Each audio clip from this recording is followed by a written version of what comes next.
La question est simple et elle tient en 2 mots. Pourquoi vivre? Oui, pourquoi vivre? Pourquoi toute cette agitation dans laquelle nous sommes engagés jour après jour, bon gré, mal gré, au travail, à la maison, toutes ces obligations à remplir, toutes ces frustrations à supporter, tous ces maux à soigner, tous ces loisirs à consommer, toute cette routine que nous suivons un peu comme des automates. Alors je sais ce que vous pensez, vous vous dites, c'est un peu idiot de se poser la question puisque nous le sommes déjà en vie. Oui, mais qui peut ici prétendre qu'il ou elle ne s'est jamais posé la question? Alors, je vous rassure, c'est une question universelle qui, depuis des millénaires, hante nos congénères. L'animal, doté de langage et de conscience qu'est l'être humain, peine à être sur cette terre sans se poser la question du pourquoi de son existence. Parce que la question, sous ses airs simples, est en réalité complexe, il a fallu inventer des trucs pour prétendre l'avoir résolue. Alors quels trucs? Des religions, des œuvres d'art, des idéologies, voire même des systèmes de destruction massive. Des modèles entiers de civilisation se sont développés pour substituer à cette incertitude l'ordre et l'organisation. Ainsi, en donnant à chacun la possibilité d'appartenir à un système, la question semblait résolue. Et pourtant, elle demeure. Tapie dans les recoins de nos inquiétudes, de nos nuits blanches, tenace, collée à nous un peu comme la coquille sur l'escargot. Alors pourquoi vivre? Pour manger, dormir, subsister, vivre pour se maintenir en vie. Bon, c'est un peu ennuyeux, un peu limité. Vivre pour se reproduire, pour perpétuer l'espèce. Alors comme nous l'avons vu, nous sommes déjà plus de 6 milliards d'individus sur cette petite terre et nos ressources s'épuisent à vue d'œil. Et puis dans ce cas, les gens qui n'ont pas d'enfants comme moi n'auraient rien à faire ici. Vivre pour s'aimer. Oui, alors l'amour va et vient et il n'est pas toujours au rendez-vous de toutes nos années. Vivre pour découvrir de nouveaux territoires, révolutionner la science, améliorer le lot commun de l'humanité. Oui, mais nous tous ici ne sommes pas capables d'énoncer la théorie de la relativité ou d'inventer l'intelligence artificielle. Et pourtant, nous sommes là. Mais peut-être est-ce une mauvaise idée que de s'interroger ainsi. Vous vous en êtes rendu compte, la question est une question piège qui, plus on la creuse, plus elle ouvre une succession de suppositions, une mise en abîme un peu vertigineuse, car jamais elle ne trouve de réponse assez satisfaisante, assez définitive. Pourquoi vivre? Il fut une période de ma vie, il y a à peu près 10 ans de cela, où chaque soir et chaque matin, ou plutôt l'inverse, chaque matin et chaque soir, et même plusieurs fois par jour, je me suis posé cette question. Ce n'était pas une question subsidiaire, une question théorique, comme elle l'est ici ce soir, mais une question obsédante, urgente, un impératif aussi bien émotionnel qu'intellectuel, dont tout semblait dépendre. Et mon incapacité à sentir que je possédais la réponse à cette question m'empêchait de vivre. Pire, mon incapacité à croire en les réponses que je pouvais lui donner faillit mettre un terme à cette vie dont je ne cessais de questionner le but et l'utilité. C'est un peu comme de réfléchir dans un jeu d'adresse où l'on finit par perdre, justement parce que l'on a trop réfléchi. Alors, peut-être vous êtes nombreux ici, aujourd'hui, à penser que vous avez la réponse à cette question. Et après tout, c'est bien normal, puisque vous avez passé un certain nombre d'années, vous avez utilisé vos expériences à façonner les motifs de votre vie. Et d'ailleurs, c'est peut-être cela aussi, vivre, c'est s'inventer des raisons de vivre. Mais lorsque les raisons qu'on s'est données, un beau jour, paraissent fallacieuse, illusoire, alors on se retrouve face à cette énigme, on se retrouve face à cette question existentielle. On se retrouve au bord de ce que l'on appelle la dépression. Si j'insiste sur cette question ce soir, pourquoi vivre? C'est pour essayer de vous faire comprendre la différence entre une personne qui est en dépression et une personne qui ne l'est pas. Pour une personne qui n'est pas en dépression, cette question se pose rarement, voire quasiment jamais. Alors que pour une personne qui l'est, non seulement elle se pose constamment, mais elle ne trouve jamais de réponse valable. Et si j'insiste sur cette différence, c'est parce qu'elle est souvent mal comprise. J'entends par exemple des gens me dire « peut-être que je suis en dépression et que je ne le sais pas ». Oui, alors, s'imaginer en dépression quand on ne l'est pas, c'est un peu comme de fermer les yeux pour se dire qu'on est aveugle. Hein. Cela n'a rien à voir. On peut aussi être en dépression sans l'avoir identifié, mais dans ce cas, on sent que la fameuse question rôde. Alors pourquoi vivre? Parce que c'est mieux que d'être mort. Hein, c'est sans doute la réponse la plus intelligente à donner à cette question, sauf que pour certaines personnes, comme moi, à certains moments, cette réponse n'existe plus. Vivre ne vaut pas mieux que mourir. Alors c'est une belle journée d'été, je suis à la campagne, il y a des champs merveilleusement verts, une lumière éclatante, un ciel parfaitement bleu, des fleurs splendides. Et pourtant, je ne vois rien. Je ne sens rien de tout cela. Je suis absorbée par l'espèce de trou noir qui creuse en moi et qui absorbe toutes les pensées un tant soit peu réjouissantes qui me traversent. Je suis dans une voiture, celle de ma mère, qui conduit sur une route nationale. Et dans quelques instants, je vais ouvrir la portière et sauter. Alors, en matière de tentative de suicide, je ne vous recommande pas de sauter d'une voiture en marche, non seulement parce qu'il y a peu de chances de réussir, mais en plus parce qu'on devient un danger pour les autres.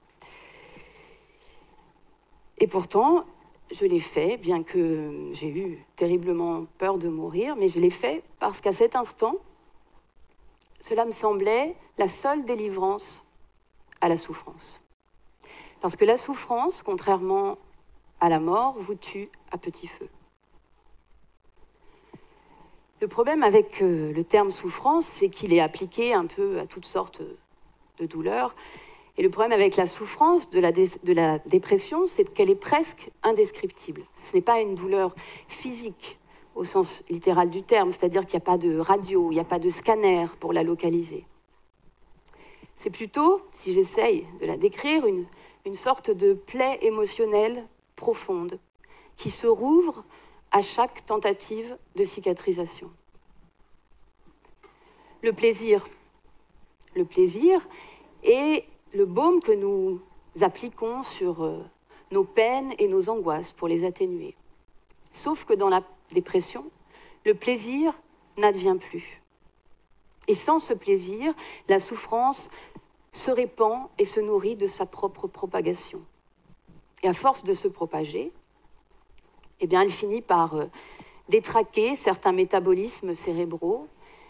Il y a certaines coordinations entre le corps et le cerveau qui ne se font plus.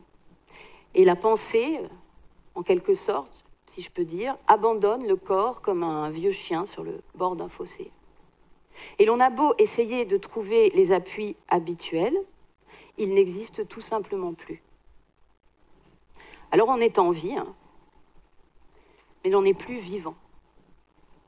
Notre cœur bat, nos poumons se gonflent, on fonctionne. Mais nos sentiments sont biaisés, nos sensations sont inexistantes. La mémoire est défaillante, le regard cloîtré et l'espoir aux abois.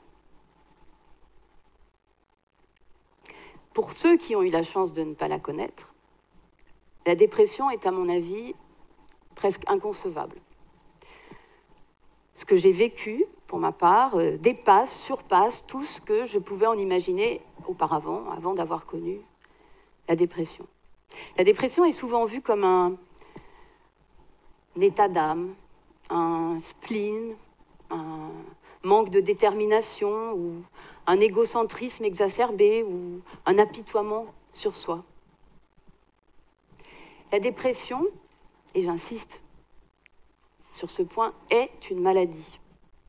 Et comme toutes les maladies, comme tous les handicaps, on n'en comprend l'hégémonie qu'une fois que l'on y est confronté. C'est un peu comme le deuil d'un père ou d'une mère dont on ignore l'impact tant qu'on ne l'a pas supporté. Et j'insiste sur cette ignorance parce qu'elle est la source de nombreux préjugés. Dans le monde, plus de 300 millions de personnes aujourd'hui souffrent de dépression. 300 millions.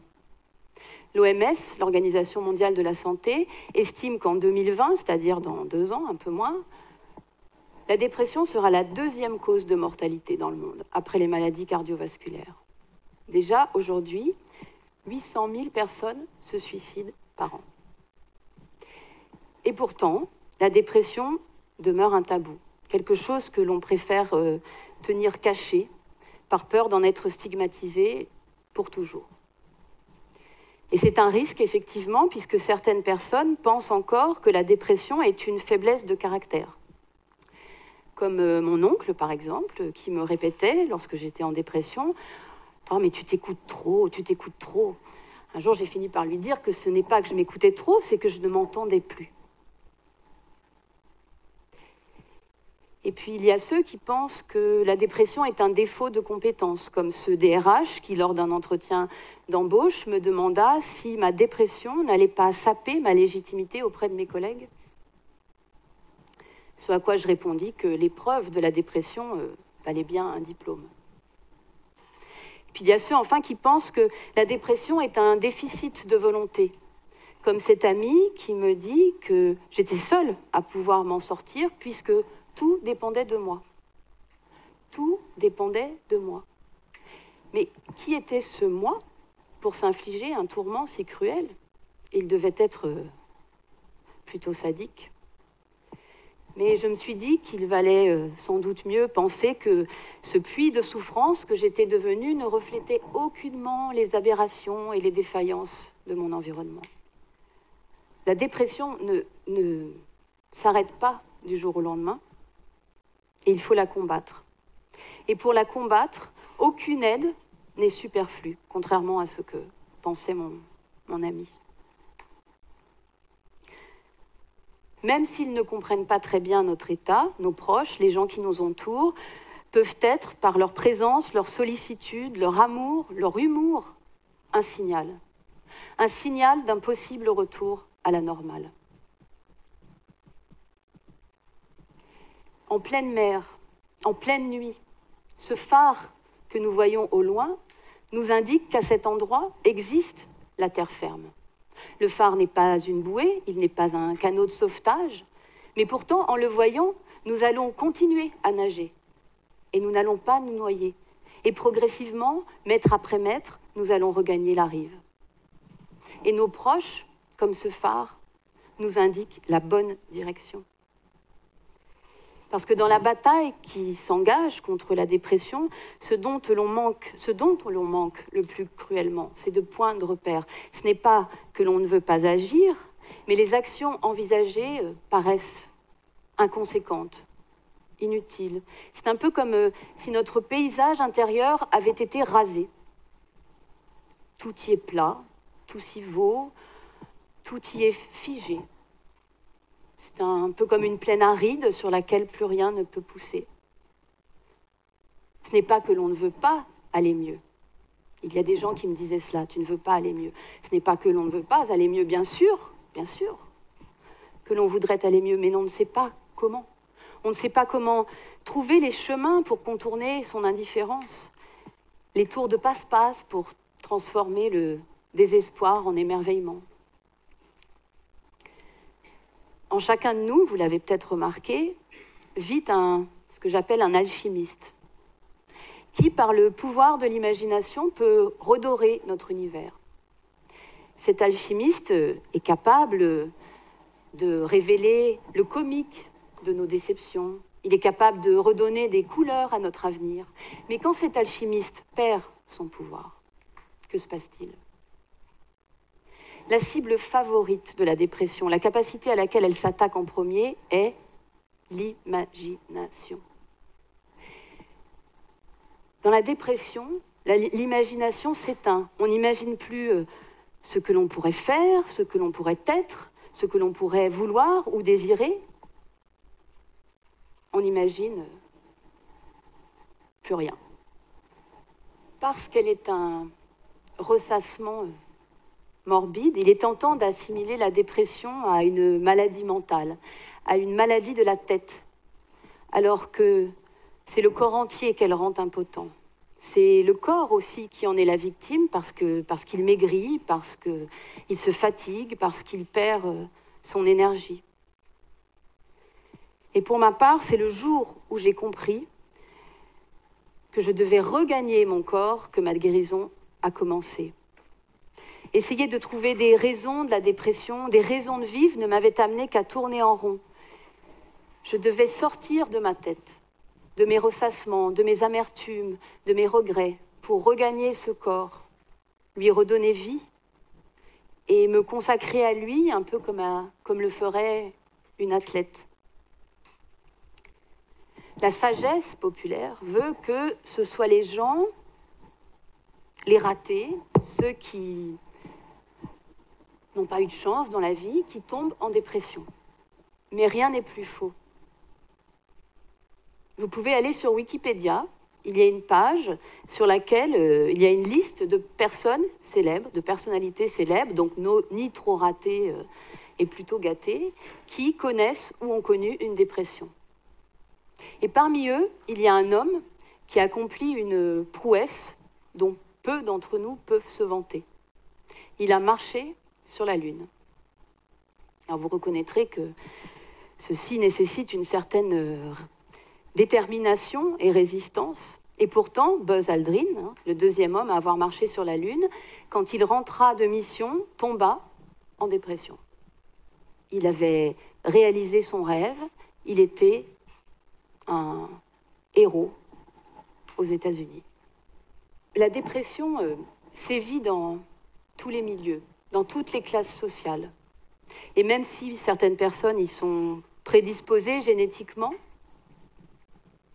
elle peut toucher n'importe qui. Vous allez me dire n'importe qui, sans raison?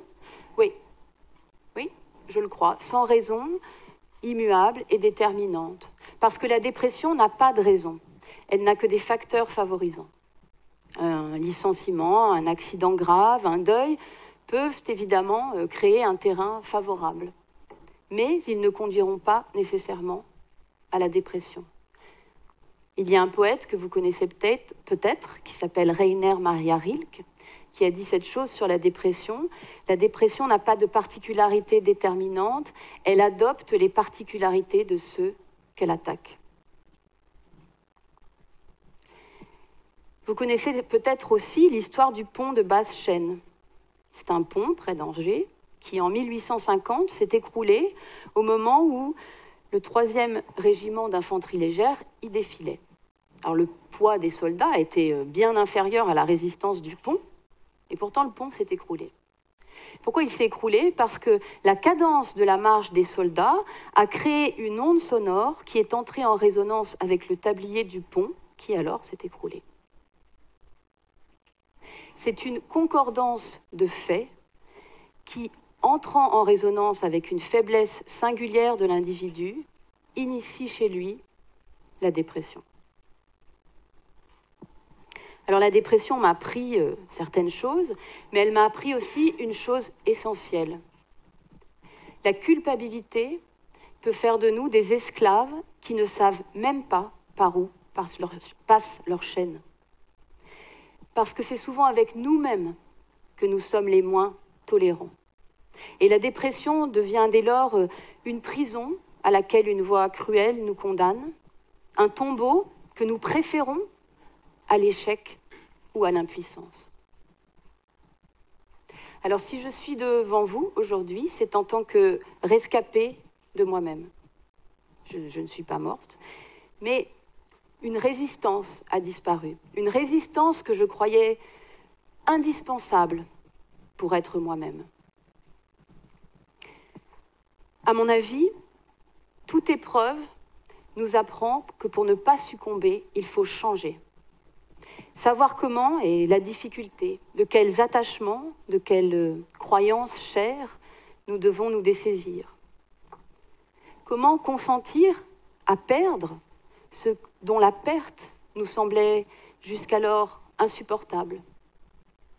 Il faut accepter de devenir un peu une autre ou un autre pour pouvoir se retrouver. Parce que la meilleure façon que la vie ait trouvée pour se perpétuer, c'est l'adaptation. Alors, je vous pose une dernière fois la question. Pourquoi vivre? Peut-être pour servir d'inspiration à ceux qui, à leur tour, se poseront la question. Merci beaucoup.